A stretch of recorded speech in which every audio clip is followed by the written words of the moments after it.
நாம் அவரை ஆராதிப்பது அவருடைய சித்தம்.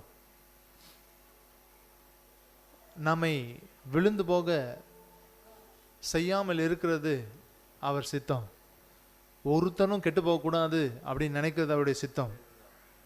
கடைசியாக ஒரு காரியத்தை சொல்லி இன்றைக்கு நாம் முடிக்கலாம். இன்னொரு முறை நாம் அதை மற்ற காரியங்களை கவனிக்கலாம்.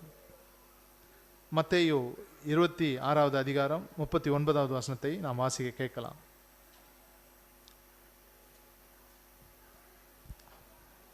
மத்தேயு 26:39. சற்று அப்புறம் போய் முகங்குப்புற விழுந்து, என் பிதாவே, இந்த பாத்திரம் என்னை விட்டு நீங்க கூடுமானால் நீங்கும்படி செய்யும். ஆகிலும் என் சித்தத்தின்படி அல்ல, உம்முடைய சித்தத்தின்படியே ஆக கடவது என்று ஜெபம் பண்ணினார். ஹல்லேலூயா. ஒரு ஆச்சரியமான வசனம். இந்த செய்தியை வைத்து நாம் பார்க்கும்போது இது ஒரு ஆச்சரியமான வசனம். ஏன்னா இங்கே திரியேக தேவனுடைய தன்மையில் 2 தன்மைகள் காணப்படுது. ஒன்று பிதாவின் சித்தம், இன்னொன்று இயேசு கிறிஸ்துவின் சித்தம். இயேசு கிறிஸ்துவின் சித்தம் கூட பிதாவின் சித்தத்தையே முன்பாக வைக்கிறதை நாம் பார்க்கிறோம். ஹல்லேலூயா. இயேசுவும் நமக்கு கற்றுத்தருகிறார் நாம் எப்படி கடந்து போகணும். சில வேளைகளில் தேவன் ஆண்டவராகிய இயேசு கிறிஸ்து இந்த பூமியில அவர் இட்ட அறிக்கைகள் அவருடைய நிலைமைக்காக அவர் அறிக்கையிடலை, நாம எப்படி வாழணுன்றதுக்காக அவர் அறிக்கையிட்டது. நிறைய பேருக்கு நிறைய கேள்விகள் இருக்குது. என்ன சொல்லணும்னா, ஏன் என்னை கைவிட்டீர் அப்படின்னு சொல்லிட்டு கூப்பிடுறாரு. அவரையே கைவிட்டார்னு சொல்லிட்டு அவர் கூப்பிட்ற, அவரே கைவிடப்பட்டாரு அப்படின்னு நினைக்கிறாங்க. பிதாவே இவர்களுக்கு மன்னியும் அப்படின்னு சொல்றாரு. அப்படின்னா அப்போ அவரால் மன்னிக்க முடியாது, பிதா தான் மன்னிக்க முடியும் அப்படின்னு சொல்லிட்டு குழப்பங்கள் இருக்கிறாங்க. அதுக்காக அவர் அப்படி சொல்லலை. இப்படித்தான் நாம் போகிற பாதைகளிலே நாம் அறிக்கையிட வேண்டும் என்பதை நமக்கு கற்றுத்தருகிறார். ஒரு சோதனையின் பாதை வழியாக போகும்போது, ஒரு கஷ்டத்தின் வழியாக நாம் போகும்போது நம்முடைய வாழ்க்கையில பிதாவின் சித்தம் நடக்க நாம் உறுதியுள்ளவர்களாக இருக்கணும். இதை உங்களுக்கு குறிப்பாக சொல்ல வேண்டுமானால், சிலுவை தேவனுடைய சித்தம். ஆமென். சிலுவை தேவனுடைய சித்தம். இயேசு கிறிஸ்து சிலுவையில் மரிப்பது தேவனுடைய சித்தம். ஹல்லேலூயா. நீங்க வேதத்தை வாசிப்பீர்களானால் ஏசாயா தீர்க்கதரிசன புத்தகத்தில் 53வது அதிகாரம் இப்படியாய் சொல்லுகிறது. 10வது வசனத்தை நாம் வாசிப்போமானால்,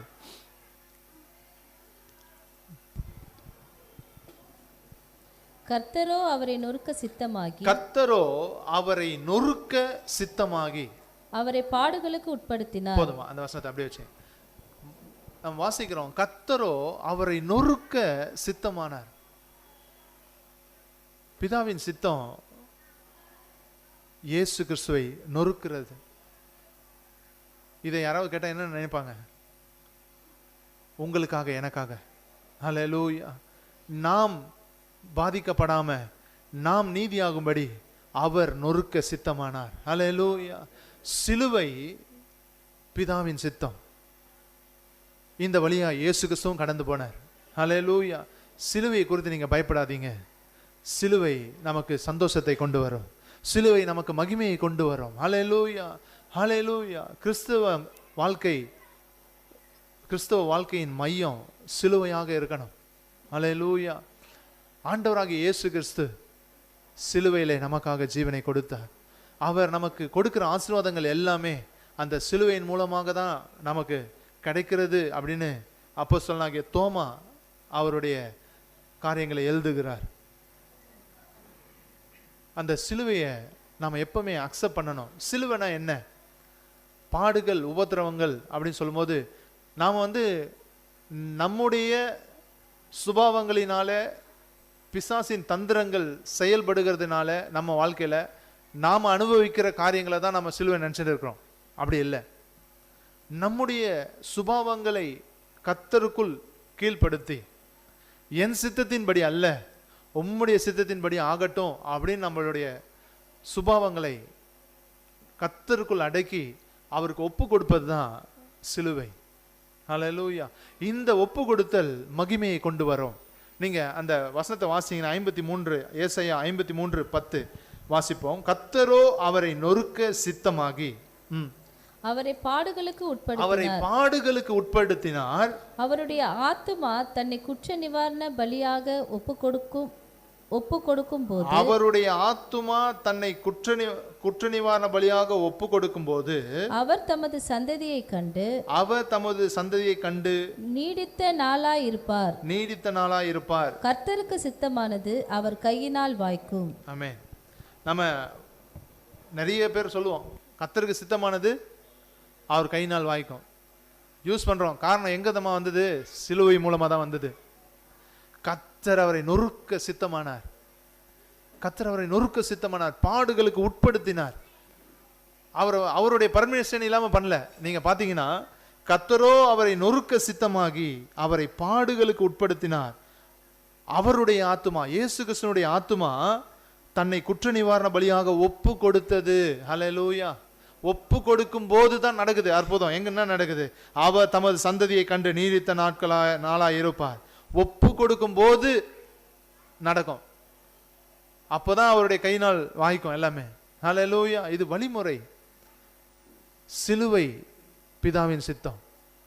இயேசு சொன்னார், சிலுவை வேணாம்ப்பா, சிலுவை வேணாம், ஆகிலும் என் சித்தத்தின்படி அல்ல, உம்முடைய சித்தம் நடக்கட்டும். என்ன நடந்துச்சு? இயேசு கிறிஸ்துவின் சித்தம் தான் நடந்துச்சு. பிதாவின் சித்தம் தான் நடந்துச்சு. ஹல்லேலூயா. சிலுவை மரணம் தான் நடந்துச்சு. ஹல்லேலூயா, ஹல்லேலூயா. நம்முடைய ஜெபம் நிறைய டைம் கேட்கப்படாம போகுது.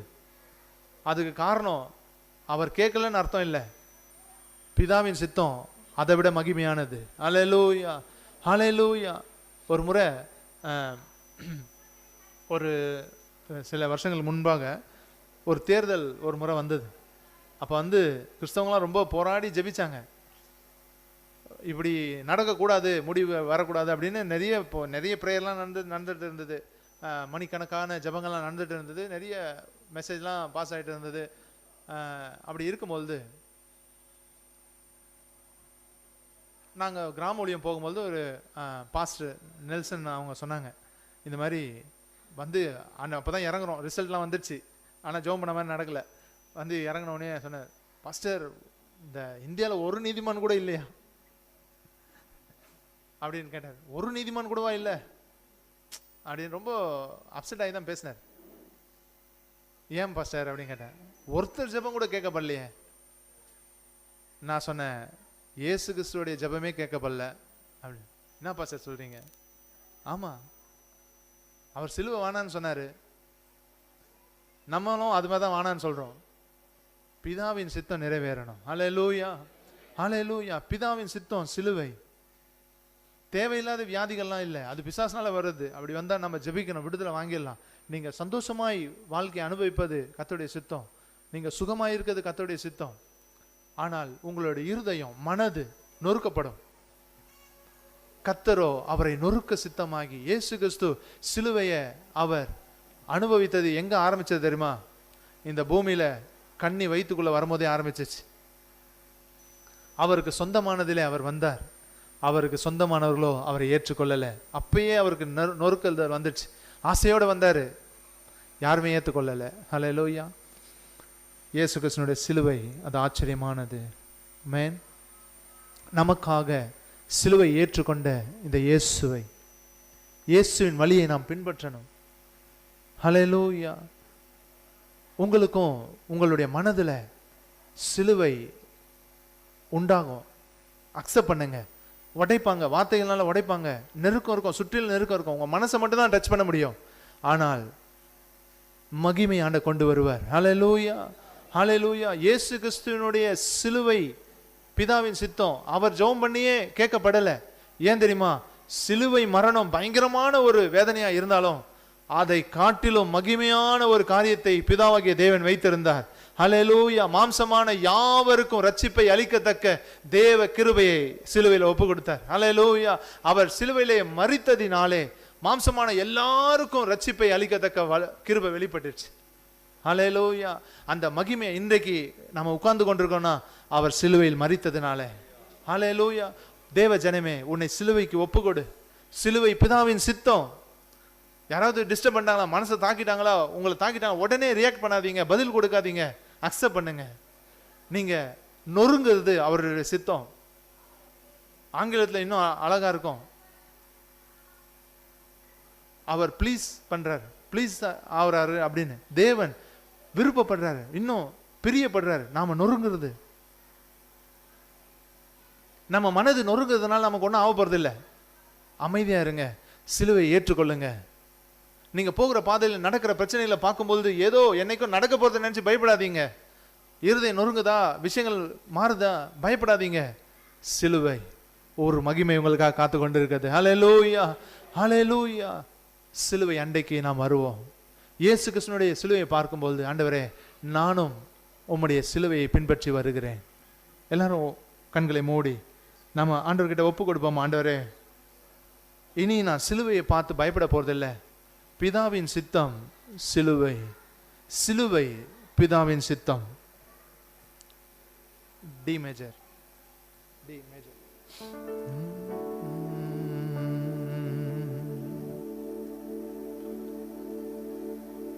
நானும் மை பற்றி ரட்சகா வீண் வேட்கம் ஆடையே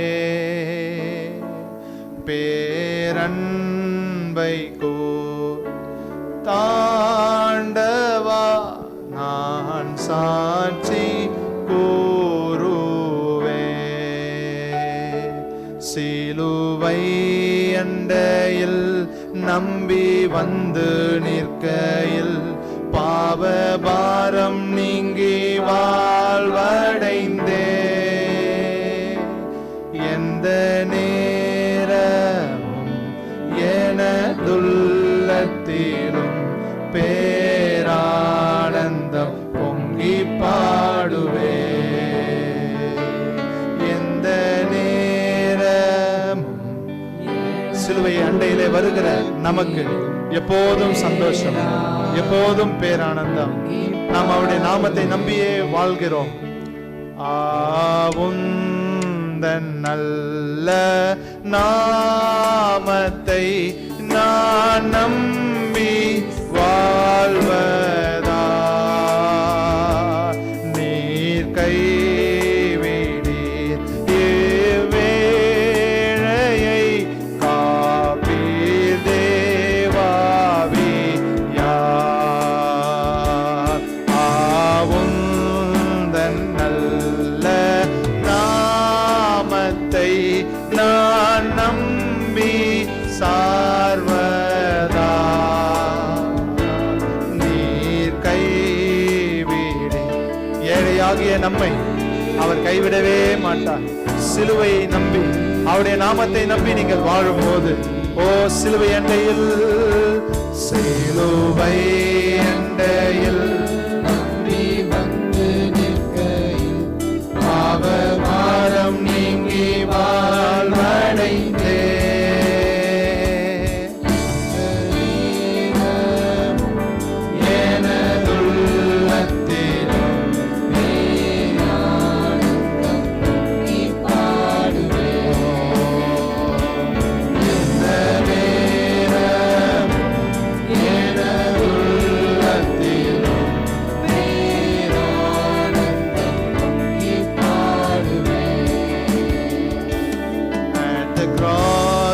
At the cross where I first saw the light, and the burden of my heart rolled away. It was there by faith I received my sight, and now I'm happy all the day. At the cross where I first saw the light, and the burden of my heart rolled away. It was there by faith I received my sight, and now I'm happy all the day. It was there by faith I received my sight, and now I'm happy ஆங்கிலத்தில் சரணங்கள் சொல்லுது, சிலுவை அண்டையில். சிலுவை அண்டையில் அங்கேதான் நான் முதலாக வெளிச்சத்தை பார்த்தேன். At the cross where I first saw the light. முதலாக வெளிச்சத்தை கண்டேன் என் வாழ்க்கையிலே. என்னுடைய மனதின் பாரங்கள் எல்லாம் உருண்டோடி போனது. The burden of my heart rolled away. It was there by faith. விசுவாசத்தினாலே அந்த வெளிச்சத்தை நான் பெற்றுக்கொண்டேன். இப்பொழுது நான் சந்தோஷமாக இருக்கிறேன். இது அந்த ஆங்கில வரிகள் நமக்கு சொல்லுது. சிலுவை அண்டையில் நம்பி வந்து நிற்கும் போது உங்களுடைய பாரங்கள் எல்லாம் விலகி ஓடும். தேவ ஜனமே, சிலுவைக்கு உங்களை நீங்கள் அர்ப்பணிப்பீர்களானால் பிதாவின் சித்தம் அது உங்களை மகிமைக்குள்ளே கொண்டு போகும். உங்களை ஆச்சரியத்துக்குள்ளே அது கொண்டு போகும். உங்களுக்குள்ளே சமாதானத்தை அது கொடுக்கும். ஓ ஹல்லேலூயா, உமக்கே மகிமை. இயேசுவின் நாமத்தில் ஜெபிக்கிறோம் பிதாவே, ஆமென், ஆமென். அப்படியே உட்காருவோம், ஜெப சிந்தையோடு இருப்போம். நாம் கர்த்தருக்கென்று காணிக்கைகளை கொடுக்க